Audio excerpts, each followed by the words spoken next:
Assalamu alaikum, dear students. Hope you are well by the grace of Almighty Allah. I came back to you with a very much important option, transformation of sentences. তো আমরা এই transformation of সেন্টেন্সেসের মধ্যে বেশ কয়েকটি option দেখিয়েছিলাম, যেমন formative সেন্টেন্সের মধ্যে 5 প্রকার: assertive, interrogative, exclamatory, operative, imperative. এরপরে আমরা দেখেছিলাম ডিগ্রি, সেটাও আমরা করিয়েছি। এবার যেটা আমাদের স্ট্রাকচারাল সেন্টেন্স 3 প্রকার: সিম্পল, কম্পাউন্ড, কমপ্লেক্স, আমরা সেই জায়গাতে রয়েছি। আমরা গত ক্লাসে তোমাদেরকে দো, অলদো, অ্যাজ, সিন্স, বিকজ এর ব্যবহার দেখিয়েছি। আজকে সো ভেরি মাচ ইম্পর্ট্যান্ট একটা অপশন নিয়ে আমি তোমাদের সামনে হাজির হয়েছি। আশা করি তোমরা আমাদের সাথে থাকবে, এবং যারা এখন পর্যন্ত আমার এই MK ইংলিশ টিচিং চ্যানেলটি সাবস্ক্রাইব করনি, তারা সাবস্ক্রাইব করে আমার সাথেই থাকো। কোনো ভিডিও, কোনো ক্লাস আপলোড দেওয়ার সাথে সাথে প্রথমেই পেয়ে যাবে তুমি। তো ভিউয়ার্স, আমরা দেরি না করি, সরাসরি আমাদের অপশনে চলে আসি, ক্লাসে, লেসনে ফিরে আসি। তো আমরা যে অপশনটি তোমাদের আজকে দেখাবো সেটা হচ্ছে ইউজ অফ হোয়েন, অর্থাৎ হোয়েন যুক্ত কোনো কমপ্লেক্স সেন্টেন্সকে কিভাবে আমরা সিম্পল এবং কম্পাউন্ডে টার্ন করব। তো আমরা সেটা দেখার জন্যে তোমাদের প্রথমেই যেটা দেব, হোয়েনের সাথে যে স্ট্রাকচার, সেই স্ট্রাকচারটি দিয়ে দেখি। ধরে নাও স্ট্রাকচারটা এরকম, আমরা বলেছি হোয়েন যুক্ত যে ক্লজটা থাকবে, এই ক্লজটা হবে ডিপেন্ডেন্ট ক্লজ। তো আমরা লিখছি when plus the clause with, এই যে উইথ, সেটা কি থাকবে? একটা ক্লজ থাকবে, কিন্তু এই ক্লজটা থাকবে কি? ক্লজটা থাকবে হচ্ছে ইয়ার অর সিজন প্লাস একটা কমা, আর এখানে যেটা থাকবে সেটা হচ্ছে ইন্ডিপেন্ডেন্ট ক্লজ।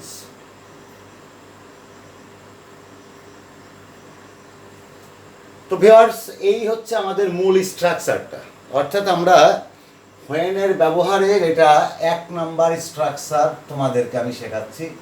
1 নম্বর স্ট্রাকচারটা হচ্ছে হোয়েনের পরে যদি কোনো সেন্টেন্সে তুমি সিজন অর ইয়ার পাও, সিজন আমরা জানি ঋতু, আর ইয়ার মানে বছর।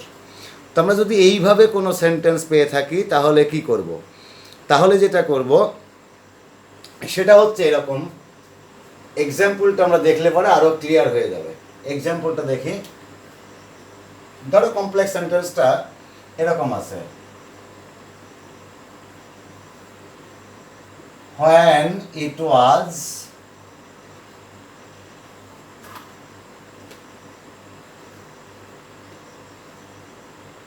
autumn,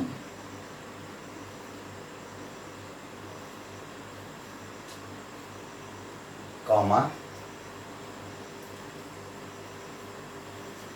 we made a journey.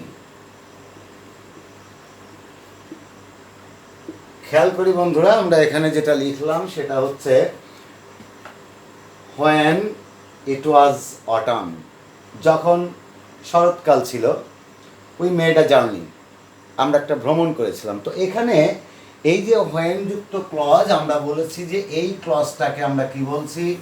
এই ক্লজটাকে বলছি আমরা ডিপেন্ডেন্ট ক্লজ, ডিপেন্ডেন্ট ক্লজ।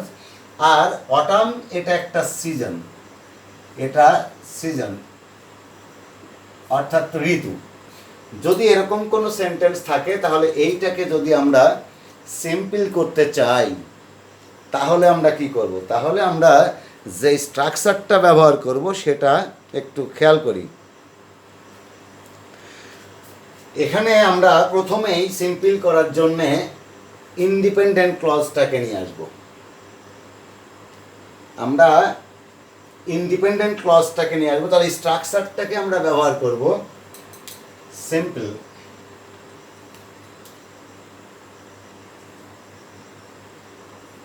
তাহলে সিম্পল স্ট্রাকচারটা কি হচ্ছে, ইন্ডিপেন্ডেন্ট ক্লজ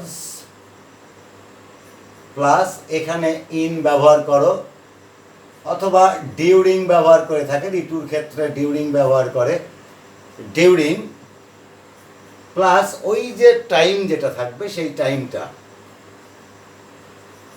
অর্থাৎ টাইমটা কি season or year, year or season.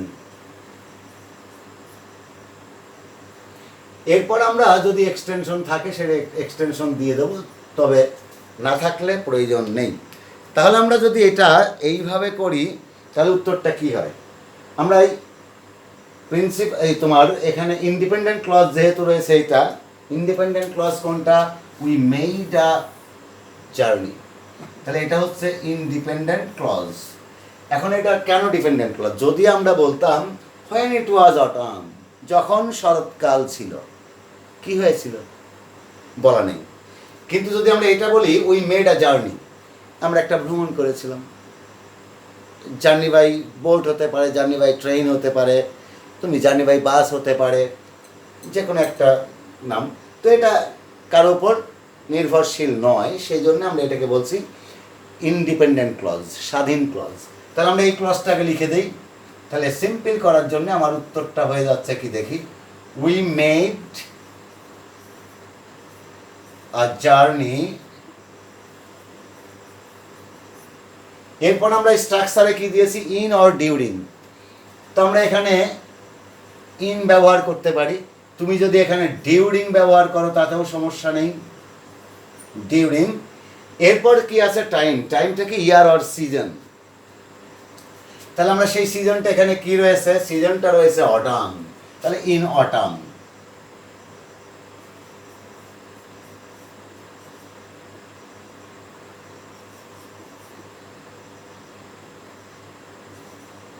হয়ে গেল উত্তর। এখন যদি তুমি এইভাবে বলো যে হোয়েন ইট ওয়াজ 2012, যদি সময়টা দাও, সাল দাও, যখন 2012 সাল, I took part in the SSC exam, হতে পারে। তো আমি এরকম একটা দিয়েই দিই তোমাদের, when it was 2015, I took part in the SSC exam। হয়ে গেল। তাহলে আমরা দেখতে পাচ্ছি এখানে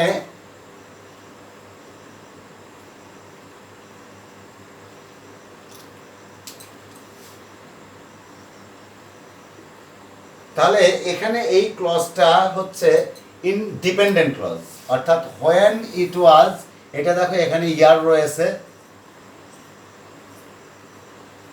ইয়ার রয়েছে, এটা একটা dependent clause.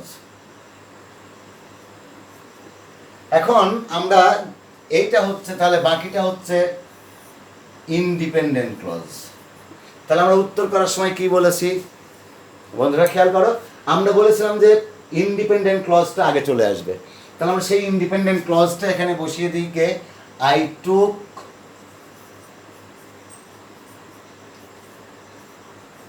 Part in the SSC exam.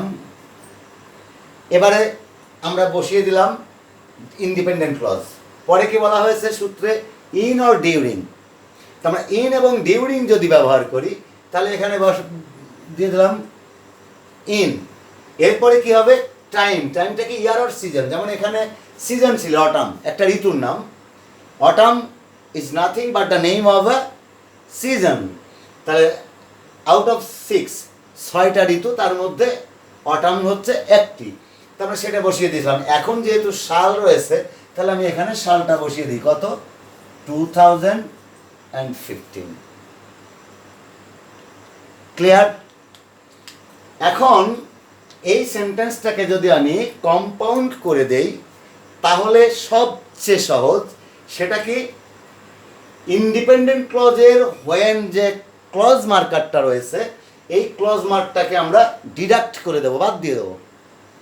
We have to omit the clause marker and also we have to cut off the comma, কমাটাও বাদ দিয়ে দেবো। তাহলে হোয়েন বাদ দিয়ে কমা উঠিয়ে এখানে একটা অ্যান্ড ব্যবহার করে দেবো, হয়ে যাবে।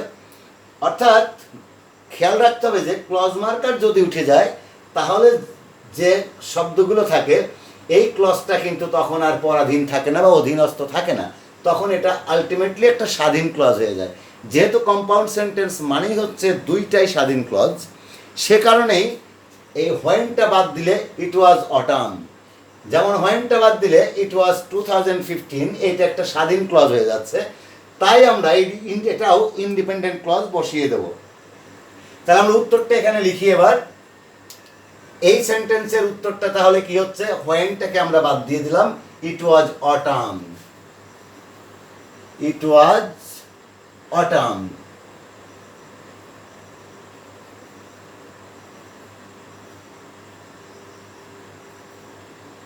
তাহলে ইট ওয়াজ অটাম অ্যান্ড,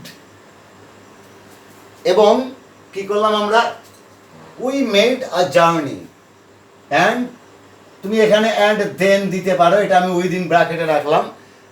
দেন দিলেও হবে, না দিলেও সমস্যা নেই।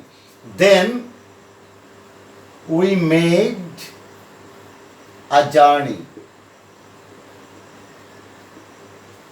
ক্লিয়ার বন্ধুরা? যদি আমি এটা স্ট্রাকচার করে দিই তাহলে আমি এই জায়গায় লিখব কি, দ্য ক্লজ, স্ট্রাকচারটা হচ্ছে এরকম কম্পাউন্ডে, the clause out of when, তার মানে হোয়েন বাদ দিয়ে যে ক্লজটা থাকবে সেই ক্লজটা। তাহলে আমরা এখানে এইটুকু লিখতে পারি, the dependent clause, the dependent clause out of when, when বাদ দিয়ে ডিপেন্ডেন্ট ক্লজের যে অংশটা থাকে সেই অংশটা। এরপর আমরা কি করব, প্লাস অ্যান্ড উইদিন ব্র্যাকেটে দেন আমরা ব্যবহার করলাম, প্লাস ইনডিপেন্ডেন্ট ক্লজ। ওকে বন্ধুরা, তাহলে আমরা দেখে নিই এখানে হোয়েন বাদ দিয়ে ইট ওয়াজ অটাম, এটা একটা ইন্ডিপেন্ডেন্ট ক্লজ হয়ে গেল। এরপর একটা ক্লজ মার্কার ব্যবহার করেছি কি, অ্যান্ড দেন, তাহলে এটা হয়ে গেল। এরপর independent clause, we made a journey. Clear? একেবারে সহজ, মোর ইজি। ওকে, এখন আমরা দেখি এটাকে, এই সেন্টেন্সটাকে যদি কম্পাউন্ড করি তাহলে কি হতে পারে। তাহলে এটা হয়ে যাবে কি, এটা হয়ে যাবে ইট ওয়াজ, তাহলে হোয়েন বাদ দিই, ইট ওয়াজ 2015, ইট ওয়াজ 2015 and then I took part in the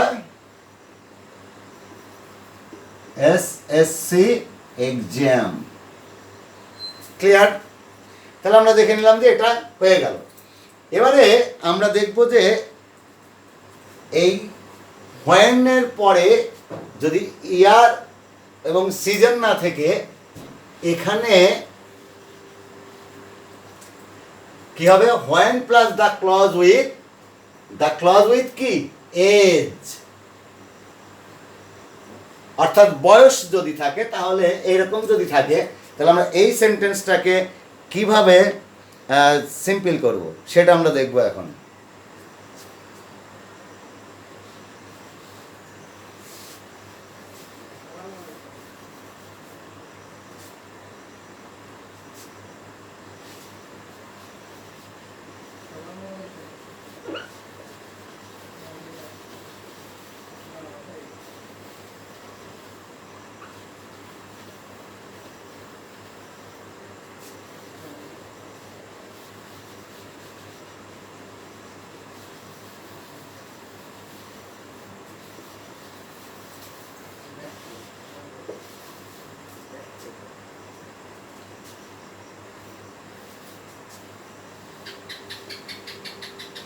তো সিম্পল করার সময় আমরা যে জিনিসটা করব সেটা হচ্ছে,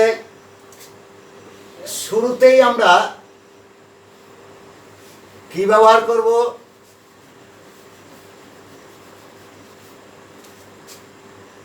ইনডিপেন্ডেন্ট ক্লজ, প্রথমে আমরা কি দিব, ইনডিপেন্ডেন্ট ক্লজ। এরপর যেটা ব্যবহার করব সেটা হচ্ছে অ্যাটও বসে কোথাও, আবার কোথাও তুমি যদি অ্যাট দ্য এজ অফ ব্যবহার করো তাতেও সমস্যা নেই। At the age of, at the age of plus ওই টাইমটা থাকবে, অর্থাৎ টাইম বলতে আমরা যেটা বলছি এইজ যেটা থাকবে সেটা। তাহলে আমি যদি একটা উদাহরণ দেখি তাহলে কি হতে পারে, উদাহরণটা এরকম হতে পারে যে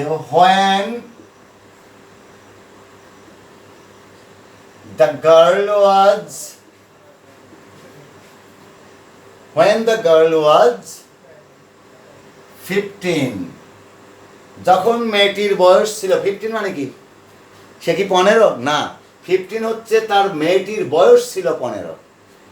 she appeared at the SSC exam। তাহলে আমরা কি বলছি, যখন মেয়েটির বয়স 15 বছর ছিল তখন সে, কমা অর্থ হচ্ছে তখন, অর্থাৎ কমার কিন্তু অবশ্যই একটা অর্থ আছে, এটা বাদ দিলে চলবে না। তখন এটার অর্থ হয়ে যাবে যখন, যেমন যখন, তখন, যে, সে, যিনি, তিনি, এরকম, যাহা তাহা, যত্র তত্র, এরকম আর কি অর্থ হয় কমার। তাহলে কমাটা এখানে কি হচ্ছে, তখন। She appeared at the SSC exam, say SSC পরীক্ষায় অংশগ্রহণ করেছিল। তাহলে আমরা দেখি এখন এখানে হোয়েন যুক্ত ক্লজটা যেহেতু ডিপেন্ডেন্ট ক্লজ, তার মানে she appeared at the SSC exam, এটা হচ্ছে ইনডিপেন্ডেন্ট ক্লজ। তাহলে আমরা সিম্পল করবো, এবার সিম্পল ক্লজে ইন্ডিপেন্ডেন্ট ক্লজটা আগে ব্যবহার করে দেবো। তাহলে শি দিব, এখানে দি গার্ল ব্যবহার করব, কারণ আমরা নাউনটাকেই প্রথমে ব্যবহার করব, যেহেতু আমরা ইন্ডিপেন্ডেন্ট ক্লজটাকে আগে নিয়ে আসছি। তাহলে আমরা কি লিখব, the girl appeared at the SSC exam। এরপরে আমরা কি দেব, at the age of 15, অর্থাৎ আগেরটার অর্থ ছিল যখন মেয়েটির বয়স 15 বছর ছিল তখন সে এসএসসি পরীক্ষায় অংশগ্রহণ করেছিল। এখন আমরা যেটা করলাম সেটার অর্থটা দাঁড়াচ্ছে মেয়েটি এসএসসি পরীক্ষায় অংশ নিয়েছিল 15 বছর বয়সে, তার মানে 15 বছর বয়সে মেয়েটি এসএসসি পরীক্ষা অংশগ্রহণ করেছিল। এবার যদি কম্পাউন্ড করি তাহলে একেবারেই সহজ, অ্যান্ড উঠিয়ে শুধু কমার পরিবর্তে একটি অ্যান্ড ব্যবহার করে দেবো। ওকে বন্ধুরা, আমরা দেখে নিই, the girl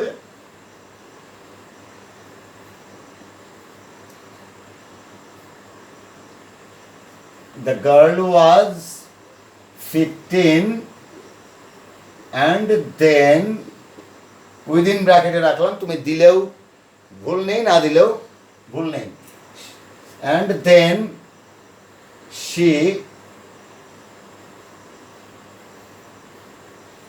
appeared at the SSC exam। হতে পারে, যেমন হতে পারে when I was 10 I made a journey with our family members। তার মানে যখন আমার বয়স 10 বছর ছিল তখন আমি পরিবারের সদস্যদের সাথে একটা বনভোজন করেছিলাম। আর made a plane journey or first হতে পারে, অথবা হতে পারে when it was 2015 when she was 10 she met me first at the airport, হতে পারে এরকম। তাহলে আমরা এরকম অনেক সেন্টেন্স করতে পারবো। তো এই ছিল আমাদের মোটামুটি হোয়েনের পরে যদি এইজ থাকে, কারো বয়স থাকে, তাহলে সেটা সিম্পল এবং কম্পাউন্ড কীভাবে করা যাবে সেটা দেখলাম আমরা। এবং তোমরা অবশ্যই বন্ধুরা ঘরে বসে প্র্যাকটিস করবে আমার এই সূত্রগুলো খেয়াল করে, তাহলে আমি বিশ্বাস করি যে তোমাদের কোনো ঘাটতি থাকবে না। এবারে আমি দেখব তাহলে আমরা কি কি পেলাম।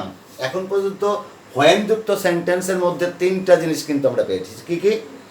এক পেয়েছিলাম হচ্ছে সিজন অর ইয়ার, অর্থাৎ ঋতু বা বছর, আর একটা পেয়েছিলাম এইজ বা বয়স যদি থাকে। এখন দেখব যে এই হোয়েন যুক্ত ক্লজটা যদি উইথ এইজ বা সিজন বা ইয়ার না থাকে তাহলে কি থাকতে পারে, সেক্ষেত্রে হচ্ছে when plus the clause out of year, season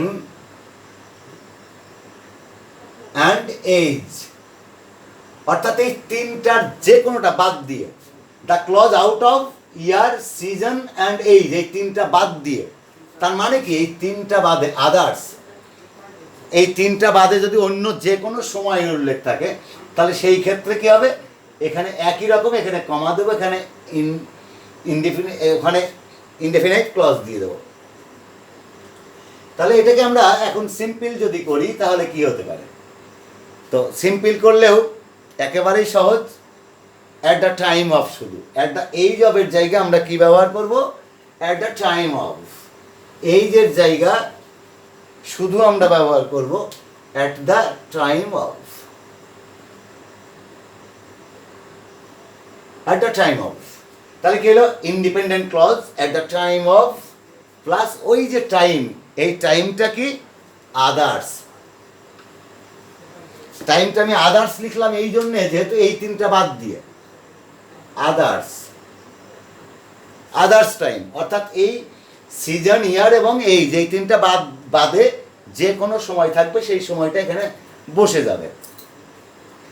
যদি তা হয় তাহলে আমি এবার একটা উদাহরণ দেখে নিই। এমনটি যদি হয় যে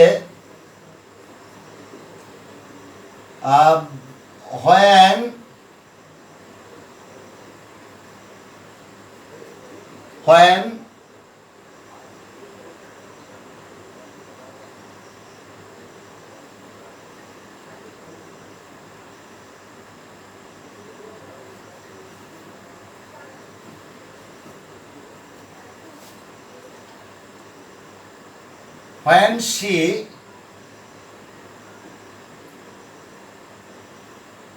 came to me, যখন সে আমার কাছে এসেছিল, when she came to me, কি দিলাম, she was a student of class 8, তার মানে সে যখন আমার কাছে এসেছিল তখন সে অষ্টম শ্রেণীর শিক্ষার্থী ছিল। তার মানে হোয়েন যুক্ত এই ক্লজটা হবে ডিপেন্ডেন্ট ক্লজ, আর she was a student of class 8 এটা হবে ইন্ডিপেন্ডেন্ট ক্লজ, এটা স্বাধীন ক্লজ, আর ওটা হচ্ছে পরাধীন বা অধীন ক্লজ। তাহলে আমরা বলছি এখান থেকে এ পর্যন্ত এটা হচ্ছে স্বাধীন ক্লজ, আর এখান থেকে এটুকু এইটা হচ্ছে ইন্ডিপেন্ডেন্ট ক্লজ, স্বাধীন ক্লজ। তাহলে আমরা এবার স্ট্রাকচারালি সিম্পল করবো, এটাকে সিম্পল করার জন্য আমার ইন্ডিপেন্ডেন্ট ক্লজটা আগে নিয়ে আসতে হবে। তাহলে ইন্ডিপেন্ডেন্ট ক্লজটা আমার কি আছে, she was a student of class 8, তাহলে আমি এটা লিখে নিই, she was a student of class 8, কখন, এরপরে দেখো অ্যাট দ্য টাইম অফ, তাহলে আমরা লিখি অ্যাট দ্য টাইম অফ, তবে এখানে এই টাইমটা আমি না দিয়ে এখানে আরেকটা বিষয় আমরা দিয়ে দিই, এই যে অ্যাট দ্য টাইম অফ এর পরে যেটা আমি দেবো সেটা হচ্ছে এরপরে হবে ভার্ব এর সাথে আইএনজি যোগ, তবে V1 এর সাথে প্লাস এক্সটেনশন, এটা হবে মূল স্ট্রাকচার। তাহলে এই জায়গা ভার্ব উইথ আইএনজি হবে, তার মানে তোমার কোন ভার্বের সাথে, অবশ্যই অলওয়েজ, আমরা বলেছি যে independent clause will never be changed, এটা কোনো অবস্থাতেই পরিবর্তন করা যাবে না, পরিবর্তিত হবে না। তার মানে আমাদের যা কিছু খেলা খেলতে হবে ডিপেন্ডেন্ট ক্লজের ভার্বের সাথে, বা ডিপেন্ডেন্ট ক্লজের যে এলিমেন্টসগুলো রয়েছে, কম্পোনেন্টসগুলো রয়েছে, সেই এলিমেন্টসগুলোর সাথে। তাহলে এখানে যে ওয়ার্ডগুলো রয়েছে এর মধ্যে ভার্ব আছে। আরেকটা বিষয় আমরা খেয়াল করি যে যেহেতু সিম্পল সেন্টেন্স মানেই একটা সাবজেক্ট একটা ফাইনাইট ভার্ব, তাহলে আমরা কিন্তু এখানে একটা সাবজেক্ট অলরেডি পেয়ে গেছি, একটা ভার্বও পেয়ে গেছি। তার মানে এই ভার্বটা কিন্তু আর ফাইনাইট ভার্ব হিসেবে আসতে পারবে না। তার মানে এই ভার্বের সাথেই আমরা আইএনজি যোগ করবো। তার মানে কি কেমিং করব? না বন্ধুরা, কেমিং নয়। অর্থাৎ আমরা বলেছি V1 এর সাথে আইএনজি, অর্থাৎ ভার্বের বেস ফর্মের সাথে আইএনজি যোগ করতে হবে। তাহলে কাম থেকে কেম এসেছে, সুতরাং হবে কি কামিং, কামিং টু মি। তার মানে আমার কাছে আসার সময়, আমার কাছে আসার সময় সে অষ্টম শ্রেণীর শিক্ষার্থী ছিল। ক্লিয়ার হয়ে গেল? এখন যদি আমি এই সেন্টেন্সটাকে কম্পাউন্ড করতে চাই তাহলে একেবারে ইজি অ্যাজ ওয়াটার, জলের মতো সোজা। সেটা কি? অবশ্যই আমার মনে হয় তোমরা মনে মনে এটা করেই ফেলেছো এতক্ষণ, যে কম্পাউন্ড আমি বলার আগেই তোমরা খাতায় লিখে ফেলেছো। তো সেটা কি, অ্যান্ডটাকে বাদ দিয়ে কমা উঠিয়ে এখানে একটা অ্যান্ড ব্যবহার করব। তাহলে আমরা লিখি she came to me and then, আমি এখানে স্ট্রাকচারটা লিখলাম না, তুমি লিখতেও পারো একই রকম, the dependent clause out of when বা clause marker. The independent clause মানে ইন্ডিপেন্ডেন্ট ক্লজটাই বসবে কিন্তু আউট অফ ক্লজ মার্কার বাদ দিয়ে বসবে। তারপরে আমরা অ্যান্ড ব্যবহার করব বা দেন, অ্যান্ড দেন ব্যবহার করব। এরপর independent clause, and then she was a student of class 8। হয়ে গেল। এরকম হতে পারে when you read, when you go to or sit for reading, যখন তুমি পড়তে বসো তখন কি করো? ইউ বিকাম অ্যাটেন্টিভ, পড়তে বসার সময় তুমি মনোযোগী হয়ে যাও।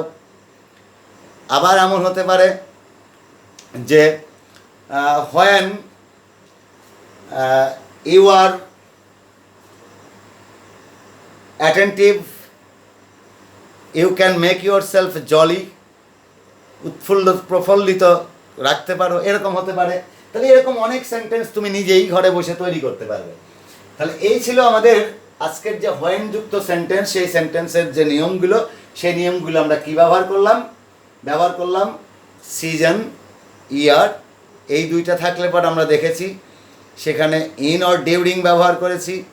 স্বাধীন ক্লজটাকে আগে নিয়ে এসে তারপর ইন বা ডিউরিং দিয়ে ওই সিজন বা ইয়ারটাকে আমরা ব্যবহার করেছি। আর কি, এজ থাকলে আমরা বলেছি সিম্পল করার সময় স্বাধীন ক্লজটাকে আগে নিয়ে আসছি, তারপরে স্বাধীন ক্লজটাকে নিয়ে এসে অ্যাট দ্য এজ অফ, যে বয়সটা থাকবে সেই বয়সটা বসিয়ে দিয়েছি, হয়ে গেছে।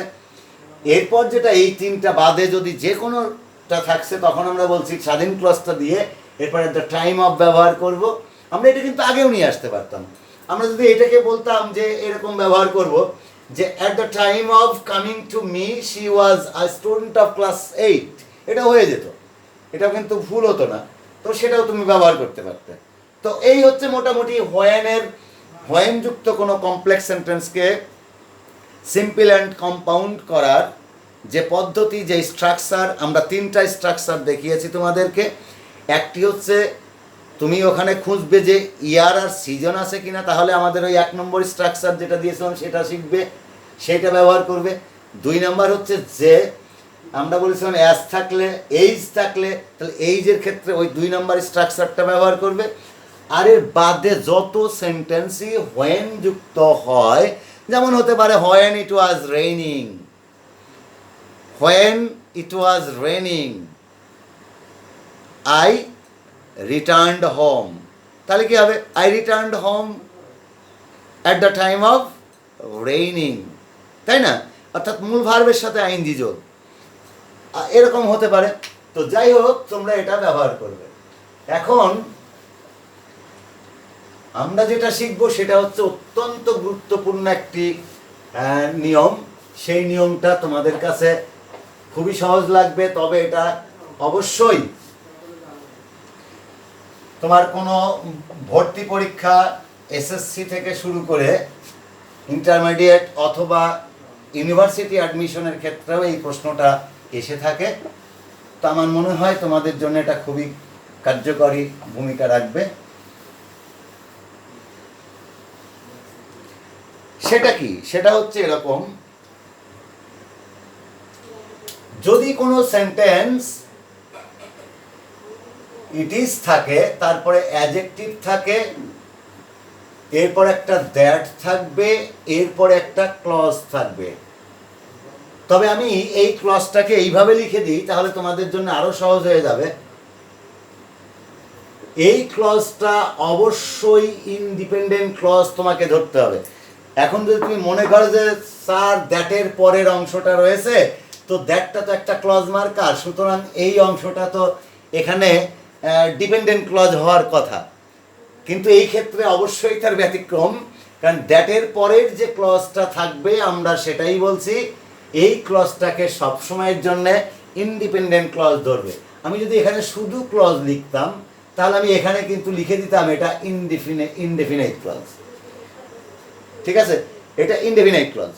এবং এইটা যেহেতু স্বাধীন ক্লজ, সেই কারণে আমাদের সেই নিয়মেই এখানে উত্তরটা করতে হবে। তো এখন এখানে একটা বিষয় তোমাদের মাথায় রাখতে হবে, এই যে অ্যাডজেক্টিভ, তোমরা অনেকেই অবশ্যই অ্যাডজেক্টিভ বুঝতে নাও পারো। তো আমি অ্যাডজেক্টিভ করার জন্য তোমরা অবশ্যই 7, 8 এই ক্লাসগুলোতে সাফিক্স এবং প্রিফিক্স করেছো। তো কিছু সাফিক্স তোমাকে খেয়াল রাখতে হবে। তো সাফিক্সগুলো কীরকম, আমি একটু জাস্ট, যেহেতু আমাদের সময়ের স্বল্পতাও রয়েছে, তারপরেও একটু দেখিয়ে দিই। সেটা কি, যেমন ধরো কোনো শব্দের শেষে যদি ইএনটি থাকে, এখন ইএনটি যুক্ত কীরকম হতে পারে? ইএনটি যেমন হতে পারে, ধরো সাফিসিয়েন্ট, এই দেখো ইএনটি রয়েছে, তাই না? ডিফারেন্ট হতে পারে, ডিফারেন্ট, তাহলে সেটাও হয়ে গেল। আবার ধরো এএনটি যুক্ত হতে পারে। এএনটি যুক্ত কিভাবে হতে পারে? যেমন আমি একটা করে দিয়ে যাই বন্ধুরা, বাকিটা তোমরা একটু দেখে নিও। ইম্পর্টেন্ট, তাই না? ইম্পর্টেন্ট হতে পারে। তো এরকম আরো অনেক হতে পারে, তোমরা দেখে নিও। যেমন আমরা যদি এখানে ওইউএস দিয়েও দেখি, কোনো শব্দের শেষে যদি ওইউএস থাকে, তাহলে বুঝে নেবে যে সেটা হচ্ছে একটা অ্যাডজেক্টিভ। যেমন ধরে নিই আমরা ফেমাস, দেখো ওইউএস হতে পারে মেরিটোরিয়াস, তাই না? আবার কোনো সেন্টেন্সের শেষে যদি সিভ থাকে, যেমন প্রোগ্রেসিভ, তাই না? প্রোগ্রেসিভ, তাহলে এই দেখো সিভ রয়েছে। অফেন্সিভ, তাই না? এরকম যদি সিভ থাকে তাহলে সেটাও কি হবে? এগুলো সবই অ্যাডজেক্টিভ হয়ে যাবে। যেমন ধরো এল দিয়ে যদি থাকে, এল থাকে কোনো শব্দের শেষে, কিরকম? যেমন আমরা যদি অ্যাডভার্ব বলি, তাই না? তাহলে অ্যাডভার্বের শেষে যদি আমরা অ্যাডভার্বিয়াল, অ্যাডভার্বিয়াল, এই দেখো এল রয়েছে, এটা হতে পারে, তাই না? আরো কি হতে পারে?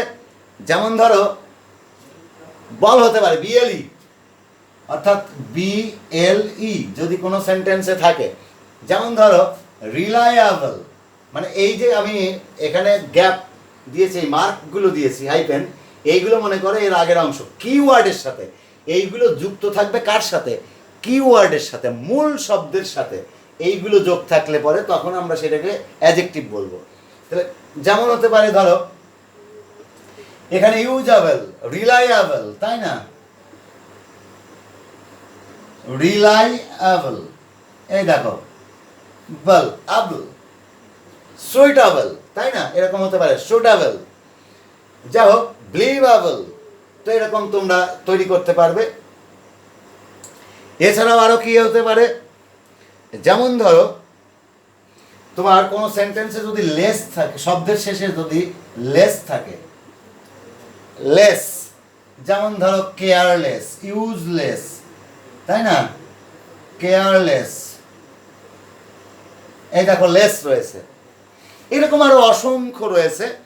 এছাড়াও আর একটা জিনিস তোমরা অবশ্যই খেয়াল রাখবে, এই V1 সাথে যদি আইএনজি যুক্ত হয়, বাট এটা মাথায় রাখবে অন কন্ডিশন, অন কন্ডিশন মানে শর্ত সাপেক্ষে, এইটাও কিন্তু অ্যাডজেক্টিভ হতে পারে। যেমন ধরে নিই আমরা ফ্লাইং, এখন ফ্লাইংটা কখন হয়? ফ্লাইং এই ভার্বের সাথে আইএনজি যোগ করলে কিন্তু নাউন হতে পারে, যেমন swimming is a good habit, তো এখানে সুইমিংটা নাউন হয়ে গেছে। কিন্তু যদি বলতাম I saw a flying bird on the way, I saw a flying bird, আমি চলার পথে বা আসার পথে একটা উড়ন্ত পাখি দেখলাম, তাই না? তাহলে এই যে ফ্লাইং, এটা তখন হয়ে যাবে অ্যাডজেক্টিভ। আরেকটা কথা খেয়াল রেখো, যে সেটা হচ্ছে যে V3 ভার্বের 3 নম্বর form, you may use the past participle form of a principal verb, a finite verb always be used as an adjective। সেটা কেমন? ধরে নিই, যেমন ধরো হ্যাভিং টেকেন মিল, খাবার খেয়ে আই স্টার্টেড ফর স্কুল, আমি স্কুলের উদ্দেশ্যে রওনা হলাম, হতে পারতো। আবার যদি ধরে নাও তুমি এখানে এরকম ব্যবহার করো যে I the man had a broken leg, the man had a broken leg, broken, break, broke, broken ভার্বের past participle form, but it is used as an adjective because it is used before the noun and it modifies the noun leg, অর্থাৎ সে এই leg নাউনটাকে modify করছে, সে কারণে এটা adjective হয়ে গেছে, তাই না? তার মানে এরকম অনেক হতে পারে। তো আমরা মোটামুটি তোমাদেরকে অ্যাডজেক্টিভটা কিভাবে চেনা যায় সেটা আমরা দেখিয়ে দিলাম। মূলত এইগুলো দেখলে আমরা বুঝতে পারবো। হ্যাঁ, আরেকটা কথা বলি বন্ধুরা, এই যে V3 এর ক্ষেত্রে তোমরা অনেক সময় দেখো যে LY যোগ থাকলেই, হ্যাঁ, তুলি, রুলি, জুলি এরকম যদি নাম থাকে তাহলেই মনে করো, বা জলি, যে এটা মনে হয় অ্যাডভার্ব। আসলে কিন্তু তা না, অ্যাডভার্ব হয় যদি অ্যাডজেক্টিভের সাথে LY যোগ হয়। যেমন কাইন্ড, কাইন্ডলি, হার্ড, হার্ডলি, তাই না? রিয়েল, রিয়ালি, বিউটিফুল, বিউটিফুলি, অর্থাৎ অ্যাডজেক্টিভের সাথে যদি LY যোগ হয় তাহলে সেটা হয়ে যাবে অ্যাডভার্ব। কিন্তু যদি নাউনের সাথে অ্যাডজেক্টিভ LY যোগ হয় তাহলে কিন্তু আর সেটা কি হয় না বন্ধুরা? অ্যাডভার্ব হয় না, সেটা হয়ে যায় অ্যাডজেক্টিভ। তো এই হচ্ছে মূলত আমাদের নাউন অ্যাডজেক্টিভ চেনার উপায়গুলো দেখালাম। এখন আমি যদি তোমাদেরকে এইভাবে দেখাই যে এই সেন্টেন্সটাকে কিভাবে, এটা খুবই খুবই গুরুত্বপূর্ণ, যে ইট ইজ যুক্ত অ্যাডজেক্টিভ থাকলে, ইট ইজ প্লাস অ্যাডজেক্টিভ, এরকম কোনো সেন্টেন্স যদি থাকে তাহলে আমরা কিভাবে ব্যবহার করব দেখে নিই। তাহলে ভাই মূল স্ট্রাকচারটা কমপ্লেক্সের কি পেলাম? It is plus adjective plus তোমার দ্যাট প্লাস একটা ক্লজ থাকবে, এবং আমরা এই ক্লজটাকেই সব স্বাধীন ক্লজ হিসেবে ব্যবহার করব। তো দেখে নিন,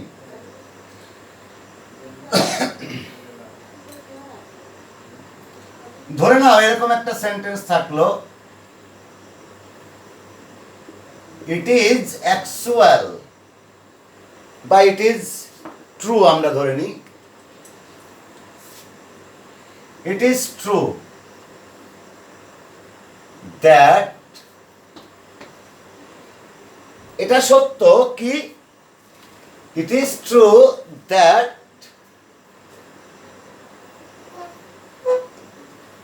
oil floats on water। আমরা জানি কিন্তু যে আইস ফ্লোটস অন ওয়াটার, বরফ পানিতে ভাসে। আমরা এখানে দিলাম ইট is true that well floats on water, এটা সত্য যে তেল পানিতে ভাসে। এখন এই যে পানিতে ভাসে, আমরা যেটা স্ট্রাকচার দিয়েছিলাম, একটু স্ট্রাকচারের সাথে মিলিয়ে দেখি বন্ধুরা। ইট ইজ, এখানেও রয়েছে ইট ইজ, এরপর একটা অ্যাডজেক্টিভ ট্রু অ্যাডজেক্টিভ, এরপর একটা দ্যাট রয়েছে, ক্লজ মার্কার দ্যাট রয়েছে, এরপর আমরা দিয়েছিলাম একটি ক্লজ থাকবে এবং এই ক্লজটার নাম হবে ইন্ডিপেন্ডেন্ট ক্লজ, মানে স্বাধীন ক্লজ। তাহলে আমরা এখানেও কিন্তু তাই পাচ্ছি, ইট is true that well floats on water. এই ওয়েল ফ্লোটস অন ওয়াটার এইটাকে অবশ্যই স্বাধীন ক্লজ ধরে করবে। দ্যাট আছে বিধায় এইটাকে তুমি কখনোই ডিপেন্ডেন্ট ক্লজ হিসেবে ব্যবহার করবে না। You should be taken it in your mind. তাহলে আমরা দেখে নিই এবার এইটাকে কিভাবে সিম্পল করব। তো সিম্পল করার স্ট্রাকচারটা যদি আমি এখানে তোমাদেরকে দিয়ে দেই, তাহলে কি দেওয়া যেতে পারে, আমি এখানে লিখে দিই ইন্ডিপেন্ডেন্ট ক্লজ। এটাকে সিম্পল করার জন্য একেবারে সহজ ব্যাপার, যেটা আমি একটু আগে বলেছিলাম যে অ্যাডজেক্টিভের সাথে এলওয়াই যোগ করলে পরে সেটা অ্যাডভার্ব হয়ে যায়, কিন্তু নাউনের সাথে ভুল করেও অ্যাডজেক্টিভ মানে এলওয়াই যোগ করে অ্যাডভার্ব করতে যেও না, কারণ নাউনের সাথে এলওয়াই যোগ করলে আমি একটু আগে বলেছি সেটা অ্যাডভার্ব না হয়ে অ্যাডজেক্টিভ হয়ে যায়। তো আমরা দেখে নিই এখানে স্ট্রাকচার, এটা সিম্পলের স্ট্রাকচারটা হবে সিম্পল। সিম্পলের স্ট্রাকচারটা হবে, আমরা ইট ইজ এইটাকে বাদ দিয়ে দেব। খেয়াল করো, এই ইট ইজটাকে আমরা বাদ দিয়ে দেব, দিয়ে এখানে কি করব, এই যে ট্রু অ্যাডজেক্টিভ রয়েছে আমরা এই অ্যাডজেক্টিভের সাথে এলওয়াই যোগ করব। তাহলে এলওয়াই যোগ করলে পরে কি হবে, এখানে আমরা লিখে দিই অ্যাডভার্ব। এখানে এই অ্যাডভার্ব ফ্রম অ্যাডজেক্টিভ, অর্থাৎ এই অ্যাডজেক্টিভ থেকে অ্যাডভার্ব, এই অ্যাডজেক্টিভকে অ্যাডভার্বে রূপান্তর করতে হবে। এরপরে কি হবে, এরপরে আর কোনো কিছু না, সরাসরি ইন্ডিপেন্ডেন্ট ক্লজটাকে তুমি ব্যবহার করে দাও, বসিয়ে দাও। তাহলে আমরা দেখে নিই এবার, আমরা এখানে ইট ইজ বাদ দিয়ে দিলাম, ট্রু এটাকে অ্যাডভার্ব করলে বললাম যে শুধু এলওয়াই যোগ করলে হয়ে যাবে, যেমন ন্যাচারাল যদি থাকতো ইট ইজ ন্যাচারাল, তাহলে ন্যাচারালি হয়ে যেত। তো এরকম এটা truly, truly oil floats on water. কি দাঁড়ালো, বাস্তবিকই প্রকৃতপক্ষেই truly oil floats on water, তেল পানিতে ভাসে। বিশ্বাস না হয় আজকে বাড়িতে পরীক্ষা করে দেখো, মায়ের কাছ থেকে তেল নিয়ে একটা পানিতে ওটা রেখে দেখবে যে পানিতে ভাসে না, পানি উপরে থাকে না, তেল উপরে থাকে, তাহলেই এই কথাটার প্রমাণ হয়ে যাবে। মানে ইট ইজ প্রুভড, আমি এও বলতে পারতাম ইট ইজ প্রুভড, তার মানে এটাও হতে পারতো। এখন আরও সহজ, এই সেন্টেন্সটাকে যদি তুমি কম্পাউন্ড করো, করা যাবে, কিন্তু এই কম্পাউন্ড সেন্টেন্সটা এখানে ভালো দেখায় না, অর্থাৎ শোভনীয় নয়, তারপরেও আমি দেখাই দিই। তো কম্পাউন্ড করার জন্য আমরা আগেই বলছি যে স্বাধীন ক্লজটাকে আমরা আগে নিয়ে আসব। এই ক্ষেত্রে আমরা স্বাধীন ক্লজটাকে আগে নিয়ে আসি। স্বাধীন ক্লজ কি ছিল, ওয়েল ফ্লোটস অন ওয়াটার, আর এরপরে কি করব, একটা অ্যান্ড ব্যবহার করব। তার মানে আমি স্ট্রাকচার যদি এটা কম্পাউন্ডের স্ট্রাকচারটা দেই, তাহলে কম্পাউন্ডের স্ট্রাকচারটা হচ্ছে এরকম, independent clause plus and plus এই যে যেটা ইট ইজ ট্রু, অর্থাৎ দ্যাট বাদে যে বাকি অংশটা, ইট ইজ প্লাস অ্যাডজেক্টিভ, এই হয়ে গেল। তাহলে আমরা এখানে এটা কি করবো, অ্যান্ড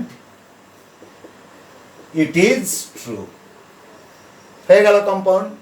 তাহলে আমরা দেখলাম এটা কিন্তু মোস্ট ইম্পর্টেন্ট একটা পার্ট ট্রান্সফরমেশনের, যে কোনো সেন্টেন্স যদি it is plus adjective plus that plus একটা ইন্ডিপেন্ডেন্ট ক্লজ দিয়ে থাকে, তাহলে ওই সেন্টেন্সটাকে সিম্পল করতে হলে প্রদত্ত ক্লজের অ্যাডজেক্টিভের সাথে এলওয়াই যোগ করে সরাসরি, তার মানে আমরা এখানে কিন্তু বলতে পারতাম স্ট্রাকচারটা আমি এইভাবে না বলে যদি আমি এইটাকে এইভাবে ব্যবহার করতাম, ব্র্যাকেটে দিয়ে দিই অ্যাডজেক্টিভ প্লাস এলওয়াই, তাহলেও কিন্তু হয়ে যেত। তাহলে অ্যাডজেক্টিভ প্লাস এলওয়াই এটা আমি শুরুতে ব্যবহার করব, তারপরে ইন্ডিপেন্ডেন্ট ক্লজটা ব্যবহার করব, তাহলে আমার এটা সিম্পল হয়ে যাবে। আর এটাকে যদি কম্পাউন্ড করি, তাহলে আমরা বললাম যে ইন্ডিপেন্ডেন্ট ক্লজটাকে আমি শুরুতে নিয়ে আসলাম। দেখো আমরা এখানে নিয়ে এসেছি ওয়েল ফ্লোটস অন ওয়াটার, এরপরে অ্যান্ড ব্যবহার করেছি, এরপরে ইট ইজ প্লাস অ্যাজেক্টিভ যেটা ছিল সেটা ব্যবহার করছি। সুতরাং এটা আমাদের কাছে আমার মনে হয় যে জটিল না। আর এক্ষেত্রে আমি তোমাদের বলেছিলাম যে এই অ্যাজেক্টিভ যদি না চেনো, সেই অ্যাজেক্টিভ চেনার উপায়গুলো আমি বলেছি যে কিওয়ার্ডের সাথে ডান পাশে মানে পরে সাফিক্স যদি থাকে, সাফিক্স হচ্ছে আমরা জানি যে প্রিফিক্স আর সাফিক্স, উপসর্গ আর অনুসর্গ। সাফিক্সের বাংলা হচ্ছে অনুসর্গ, যেটা কোনো কিওয়ার্ডের পরে এক বা একাধিক বা দুই বা ততোধিক বর্ণ বা লেটার যুক্ত হয়ে যখন ওই শব্দের নতুন একটা অর্থ প্রকাশ করে বা রূপ চেঞ্জ করে, অথবা এটার অ্যাজেক্টিভ বা অন্য কিছু রূপান্তর করে, তখন সেটাকে বলা হয় সাফিক্স। আর প্রিফিক্স সাধারণত কিওয়ার্ডের পূর্বে যুক্ত হয়ে ওই কিওয়ার্ডের মূল অর্থটাই পরিবর্তন করে দেয়, পূর্ণ পরিবর্তন। যেমন ধরে নাও যে আমি যদি বলতাম যে তোমার এরকম যদি আমি লার্জ বড়, কিন্তু আমি যদি এর আগে এন ব্যবহার করি তাহলে এনলার্জ হয়ে যাবে। যেমন ডিসিশন সিদ্ধান্ত, ইনডিসিশন এটা হয়ে যাবে ভুল সিদ্ধান্ত। একইভাবে যদি বলি লাইক, এর সম্পূর্ণ বিপরীত হয়ে যাবে ডিসলাইক, তাই না? তো এই রকম যদি আমরা করি তাহলে সেই ক্ষেত্রে সেটা আমরা অ্যাডজেক্টিভকে এখানে অ্যাডজেক্টিভকে অ্যাডভার্ব তৈরি করবো এলওয়াই যোগ করে। তো ঠিক আছে বন্ধুরা, এই ছিল মোটামুটি আমাদের আজকের যে অংশ, যে অপশনটা ছিল it is plus adjective plus that plus একটা ইন্ডিপেন্ডেন্ট ক্লজ ব্যবহার করে তার থেকে কিভাবে ওই কমপ্লেক্স সেন্টেন্সকে কিভাবে সিম্পল এবং কম্পাউন্ড করা যায় সেটা দেখলাম। আমরা ব্যবহার করা শিখলাম আজকে হোয়েন এর ব্যবহার। হোয়েনের পরে যদি সিজন থাকে এবং ইয়ার থাকে তাহলে একটা সূত্র দিয়েছি, সেখানে যদি একটা এজ দেওয়া থাকে, বয়স থাকে, তাহলে আরেকটা সূত্র দেখেছি। আর বাকি সকল ক্ষেত্রে হোয়েনযুক্ত সেন্টেন্সের ব্যবহারে অ্যাট দ্য টাইম অফ ব্যবহার করে আমরা সিম্পল করার নিয়ম দেখিয়েছি, সেটাকে আবার কম্পাউন্ড করার সূত্র দিয়েছি লিখে। তো আশা করি তোমরা সবাই বাড়িতে তোমাদের ঘরে বসে এখন এই লকডাউনের মধ্যে এই করোনা ভাইরাসের প্রাদুর্ভাব মহামারী সারা বিশ্বব্যাপী এই বৈশ্বিক সমস্যা সংকুল অবস্থায় তোমরা কেউ ঘর থেকে বেরোবে না, ঘরে বসে এই ক্লাসগুলো মনোযোগ সহকারে দেখো। এবং আমি আবার তোমাদের মাঝে ফিরে আসব আর একটি নতুন গুরুত্বপূর্ণ অপশন নিয়ে। ততক্ষণে তোমরা ভালো থাকো, আর অবশ্যই আমার এই এমকে ইংলিশ টিচিং চ্যানেলটি সাবস্ক্রাইব করে রাখো, যাতে করে যখনই আমি কোনো লেসন তোমাদেরকে আপলোড করি সাথে সাথে পেয়ে যাবে। তো সেই পর্যন্ত ভালো থাকো। টিল দেন, আল্লাহ হাফেজ।